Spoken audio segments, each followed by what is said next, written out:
여기에 동그란 게 있고 각지게 들어가고 여기는 동그라고, 이게 성경에서 예수님이 말하는 1획입니다. 이게 1획이고 그 다음에 1점이라고 하는 거는 딴 거보다 상대적으로 조그맣게 찍혀진 거 있잖아요. 여기도 마찬가지고. 그래서 상대적으로 조그맣게 나온 거, 이게 1점입니다. 그래서 1점 1획도 남기지 않고 다 이루어진다라는 얘기는 저거 얘기인데, 그러면 성경 말씀을 그대로 지켜야 된다라는 분들이 좋은데, 그 마음을 알겠는데, 근데 1.1획이라도 반드시 없어지지 않고 다 이루려고 하는 걸 그대로 다 하려면은 한글이 아니라 히브리어로 공부를 하셔야 됩니다. 우리는 말씀에서 하나님의 의도를 파악해야 돼요. 그래서 예수님께서 이제부터 너희가 그렇게 배웠으나 의도는 이거였다, 그걸 가르쳐주면서 1.1획도 없어지지 않고 다 이루리라가 하나님의 의도를 알라는 거예요. 그래서 뭐 술 먹지 말라는 거가 아까 그 설명드린 것처럼, 부모를 공경하면 안 먹는 게 맞는 것처럼, 이렇게 말씀을 이용하면 안 되겠죠. 그래서 그런 얘기들이 이제 쭉 오갈 겁니다. 내가 율법이나 선지자를 폐하러온 걸로 생각하지 말라. 폐하러온 것이 아니라 완전케 하려 함이라. 그래서 하나님께서 주신 그 율법이 나쁜 거겠습니까? 나쁘지 않아요. 하나님께서 주신 건데. 근데 그것은, 율법은 예수님으로 인도하는 초등학교 선생님, 그러니까 몽학 선생님, 정확하게 유치원 선생님인데, 유치원 선생님이고 예수님이 복음 자체예요. 그래서 하나님 말씀 자체니까 하나님의 마음을 우리의 눈에 보여준 거고, 우리의 눈으로 보고 만지고 경험한 바 되게 하신 거기 때문에, 예수님을 통해서 하나님의 마음을 알고, 아, 이게 하나님의 뜻이겠구나라고 알고 따라가면 됩니다. 모르면 계속해서 하나님이 수정해주고 고쳐주고 그래요. 내가 진실로 너에게 이르노니 천지가 없어지기 전에는 이 율법의 1.1획이라도 반드시 없어지지 않고 다 이루리라. 그러므로 누구든지 이 계명에서 지극히 작은 것 하나라도 버리고 그같이 사람을 가리키는 자는 천국에서도 지극히 작다 일컬음 받고, 누구든지 이를 행하며 가르치는 자는 천국에서, 그러니까 행하며 가르치는 자는 천국에서 크다 일컬음을 받으리라. 그래서 행하는 게 되게 중요하게 나오는데, 이걸 행하는 게 중요해요. 하나님의 말씀을 순종하는 게. 근데 천국에서 크다라고 일컬음을 받는다라는 거, 여러분들이 그 누가복음에서 느끼셨겠지만, 천국에서 크다라고 일컬어짐 받는 건 뭐였냐면은, 너가 높은 자리에 앉으려고 하지 말아라. 낮은 자리에 앉아라. 그러면은 모든 사람이 보는 앞에서 친구여 이리 오라 하면서 그가 영광을 받으리라 라고 말해요. 그쵸?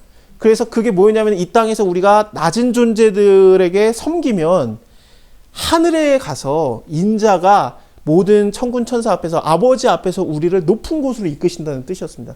그래서 천국에서 크다라고 일컬음을 받는 자는 뭐냐면, 누가복음에서 정확하게 나오는데 이웃사랑이에요.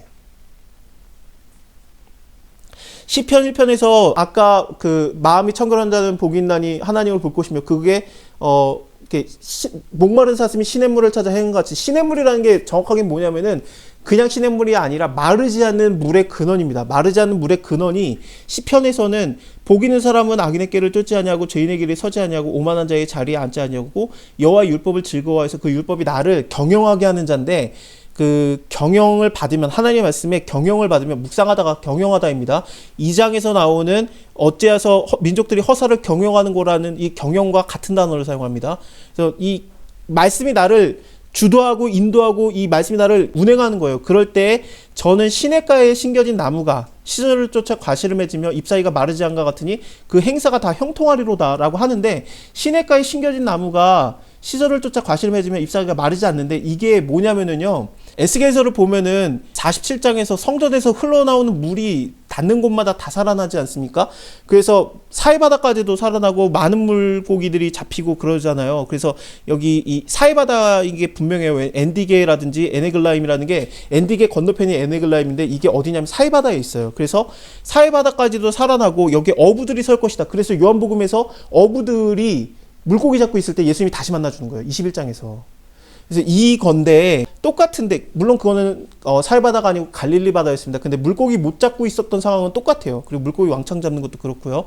이거를 하는데 여기에 봤더니 좌우편에 심이 많은 나무들이 있고, 그 다음에 이 광 좌우에 각종 먹을 실과나무가 자라서 잎이 시들지 아니하고 실과가 끊어지지 아니하고 달마다 새 실과를 맺으리니, 이 물이 흘러나는 곳에 강의 그 좌우에 나무의 실과들이 보입니다. 그래서 시편 1편에서도 시냇가에 심겨진 나무가 시절을 쫓아 과실을 맺고 잎사귀를 마르지 않고요. 근데 복 있는 사람이었고 여기서는 그리고 에스겔서에서는 성전에서 흘러나오는 물 옆에 자라있는 나무들입니다. 요한계시록을 보면은 하나님의 보좌에서부터 물이 흘러나오는데 그 강 좌우편에 생명나무가 있어요. 12가지를 맺고 달마다 그 실과를 맺히고 그 나무가 잎사귀들이 무성하고 마구 솟아나는 게 있더라. 그래서 살리는 나무예요. 생명나무가. 근데 다시 보면은 에스겔서에서는 나무들이에요. 그리고 시편을 보면은 그 나무가 우리예요. 우리들이 생명나무가 되는 거예요. 생명나무 자체가 아니라 생명나무의 역할을 하는 겁니다. 하나님께서 우리에게 생명수를 줄 수 있고 성령이고 생명수를 받으면은 우리가 심겨진 나무가 되어서 자라나서 결실을 맺고 달마다 결실을 맺고 그 잎사귀는 치료제로 쓰이고 만국이 소송되게 하는 거예요. 이게 뭐냐면은 그게 형통이에요. 그 행사가 다 형통하리로다. 다 잘 된다라는 게 아니라 이웃 사랑하는 게 치유하는 게 생명나무 역할을 하는 게 하나님께 심겨진 게 형통이에요. 그러니까 의를 위해서 핍박받는 게 가능해요. 왜 의를 위해서 핍박받냐? 그건 형통이 아니지. 핍박을 받는데. 근데 예수님이 말하는 거는 형통이에요. 왜냐하면 하나님 말씀에 순종을 한 그 영광을 돌렸고 그 다음에 하나님께 심겨졌기 때문에 열매를 맺고 그걸로 사람들이 살아나게 하는 하늘에서 큰 자라의 걸음을 받는 거예요.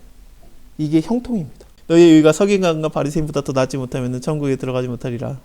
옛사람이 말한 바 살인하지 말라. 이제 하나님께서 말하셨던 것들을 이스라엘 사람들이 율법을 통해서 오해했던 것들을 다 하나님의 원래 의도는 이거였어라고 가르쳐주기 시작합니다. 누구든지 살인을 하면 심판을 받게 되리라 했다는 것을 너희가 들었으나 나는 너희에게 이르노니 형제에게 노하는 자마다 심판을 받게 되고, 여기 위에서는 누구든지 살인을 하면 심판을 받는다라고 한 다음에 그 다음에 형제라고 갑자기 나오지 않습니까? 친형제가 아니라 형제라고 하면은 같은 믿는 사람들을 다 형제라고 봅니다. 그래서 베냐민 지파가 멸절당할 때 그 사사기에서 베냐민 지파가 완전히 그 11지파 대 한 지파의 싸움이 났을 때 우리가 한 형제를 잃게 하였다, 그런 식으로 표현을 해요. 하나님의 말씀을 아는 믿는 자들을 그냥 얘기하는 것 같습니다. 그래서 형제에게 노하는 자마다 심판을 받게 되고, 형제에 대해서 라가라고 하는 건데 이거는 가래 끓는 소리가 나요. 그래서 막 이렇게 말하는 건데, 그러니까 크테 하는 거랑 똑같아요. 그래서 욕을 하는 건데, 그렇게 하는 자는 공회에 잡히게 되고 미련한 놈이라 하는 자는 지옥불에 들어가게 된다. 지옥불이 아니라 불의 지옥입니다, 정확하게는. 그래서 불 안에 지옥이 있는 겁니다. 그래서 예수님께서는 다 아니까 지옥이라든지 천국이라든지 이런 단어들이 팍팍 나옵니다. 그러므로 예물을 제단에 드리다가 거기서 네 형제를 원망 들을 만한 일이 있는 줄로 생각나거든 예물 제단 앞에다가 두고 먼저 가서 형제와 화목하고 그 후에 예물을 드려라. 지금 너가 형제랑, 그러니까 그 같은 믿는 사람끼리 뭔가 안 좋은 일이 있으면 그거부터 해결을 해야지 안 된다는 거예요. 그러니까 예를 들면은 돈 안 갚았다는 거 잠깐 얘기하시던데, 그거 먼저 해결하고 하나님께서 이제 예배 받겠다는 거예요. 예배해야 되니까 돈 갚는 건 나중에 할게요. 그런 거 안 된다는 거예요. 그래서 하나님이 안 받고, 누가복음에서는 네가 홀이라도 갚지 않으면, 홀이라는 거는 정말 그 가장 낮은 돈의 단위입니다. 네가 그 가장 낮은 돈의 단위 그 1,000원 정도의 돈인데 그거라도 갚지 않으면은 네가 그 감옥에서 못 나온다, 그렇게 나와요. 일단은 사람 관계에 대한 것을 해결하는 것을 먼저 얘기를 하고요. 그리고 또 너는 송사하는 자와 함께 길에서 있을 때 급히 사화하라. 그 송사하는 자가 너를 재판관에게 내어주고 재판관이 관예에게 내어줘서 옥에 가둘까 염려하라. 그래서 여기도 홀이라는 말이 나오네요. 예, 한 고들한테 이거 말합니다. 이것이라도 다 갖기 전에는 결단코 거기서 나오지 못하리라. 하나님을 예배하는 거는 결국에는 형제와 그 교제, 내가 살인하지 말라 그것을 갖다가 너무 그쪽으로만 생각하는데, 예수님께서는 그것을 점점 우리 이웃 간의 관계에 대해서 너가 깨끗해라라고 더 표현을 하고 있습니다. 예. 간음하지 말라라는 말을 너희가 들었으나 나는 너희에게 이르노니 여자를 보고 음욕을 품는 자마다 이미 마음에 간음하였느니라. 이거는 그 욥도 그래요. 내가 여인이 지나가는데 내가 내 눈을 그 여인에게 두었는가. 내가 그러면서 내가 쳐다보도 안 봤다라면서 자기의 의로움을 얘기하는데, 근데 하나님께 혼나죠. 욥이.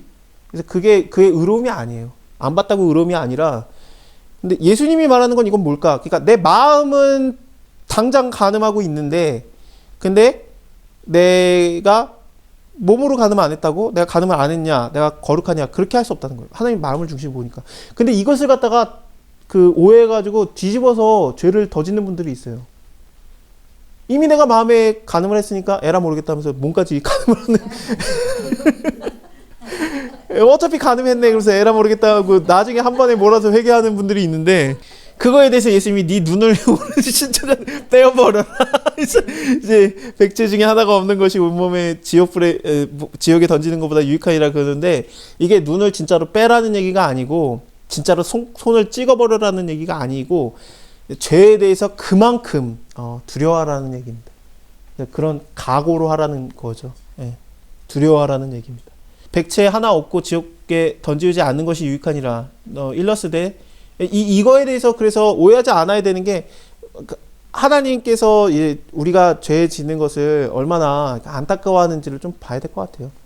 그렇다고 죄 지면은 너 죽어! 정령 죽으리라 그런 게 아니라, 예. 그렇습니다. 그래서 살인에 대해서도 이제 나올 건데, 이거에 대해서 어떻게 합니까? 그러니까 예수님께서 지금 율법을 더 강화시키는 것 같은 느낌이 들어요. 그래서 이걸 도대체 어떻게 지키냐는 생각이 들고 이제 주기도문이 나와요. 그 다음에 하나님의 원래 마음이 이런 거니까 하면서 가르쳐주기 시작합니다. 누구든지 아내를 버리거든 이혼증서를 주라 그랬는데, 이 이혼증서를 주는 게 이때 당시에는 그 모세가 했던 말이긴 한데, 나는 너에게 이르노니 누구든지 음행한 연고 없이는 아내를 버리는 것은 저로 간음하게 하는 것이고, 누구든지 버린 여자에게 장가드는 것도 간음하는 것이다. 이게 뭐냐면은, 만약에 그 아내에게서 수치스러운 것이 발견되거든 너희가 이혼증서를 써서 집으로 보낼 것이다라고 신명기 24장에 나옵니다. 근데 이게 수치스러운 일이 뭔지 모르기 때문에 밥을 제대로 못한다, 내 아내가 밥이 너무 맛없다, 그러면 이혼을 했대요. 별것도 아닌 것 같다가 막 이혼을 했는데, 근데 이혼을 하면은 여성이 이때 당시에는 아무런 경제활동을 못하니까 굶어 죽어요. 그러니까 남자 입장에서는 살다가 이제 실직이 나서 아예 버려버리고 또 다른 여자 얻어가지고 살고, 또 버려버리고 또 다른 여자 얻어가지고 살고, 그런 거예요. 그러니까 하나님이 우리의 악함을 인해서, 사람의 악함을 인해서 이걸 막은 거예요. 뭘 하냐면은 수치스러운 일이 발견되면은 그를 기뻐하지 아니하면은 그러면 이혼 증서를 써서 그 손에 주고 자기 집에 보낼 것이다 그러는데, 이 이혼 증서를 써야지만 보내줄 수 있습니다. 근데 이혼 증서를 쓰려면은 한 글자 쓰는데 몇백만 원이에요. 한 글자에 서기관을 불러야 되고 양피지에다 써야 됩니다.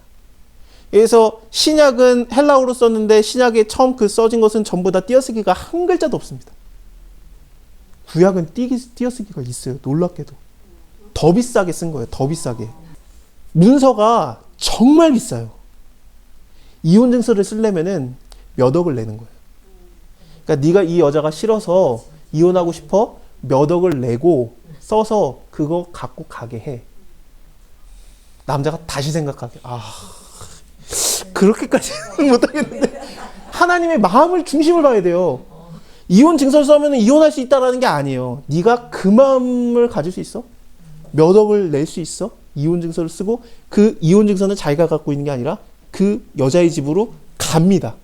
자기의 집으로 내어서 보낼 것이다. 이 엄청난 재산이 이혼 증서라고 해도 증서면 이게 돈이에요. 엄청난 돈이에요. 그러니까 이거를 일종의 엄청난 위자료를 떼어서 주라는 얘기입니다. 사실 망해요. 남자가. 이때 정도면. 그러니까 이혼을 못해요. 근데도 한다. 그러면 정말 그냥 여자 입장에서는 이혼하는 게 나아요. 예. 남자가 내가 망해도 내가 이혼을 하겠다 그러면 여자 입장에서는 그렇게 사느니, 예. 그 위자료 왕창 갖고 나가는 게 낫지 않습니까? 그래서 이 얘기를 한 거예요. 예수님이. 하나님의 마음을 봐야 됩니다, 여러분들. 하나님이 남녀 차별하는 겁니까? 아니에요. 가정을 보호한 거예요, 솔직히. 율법을 그래서 문자적으로 보는 게 중요하지만 하나님의 속마음을 봐야 돼요. 속마음을. 그때는 지금과 좀 다른 게 남자가 경제권을 갖고 있었거든요. 지금 여자가 가질 수 있잖아요. 그러니까 지금으로 따지면은 이혼을 먼저 원하는 사람은 그 집에 10억을 내라. 그러면 이제 이혼율이 확 하나님의 마음이 이건 거예요. 놀랍지 않습니까? 이거를 4,000년 전에 하나님이 준 제도예요. 이게 4,000년 전에 하나님 말씀하신 거예요. 어떻게 이렇게 완벽한 법치 국가를 만드십니까, 하나님께서?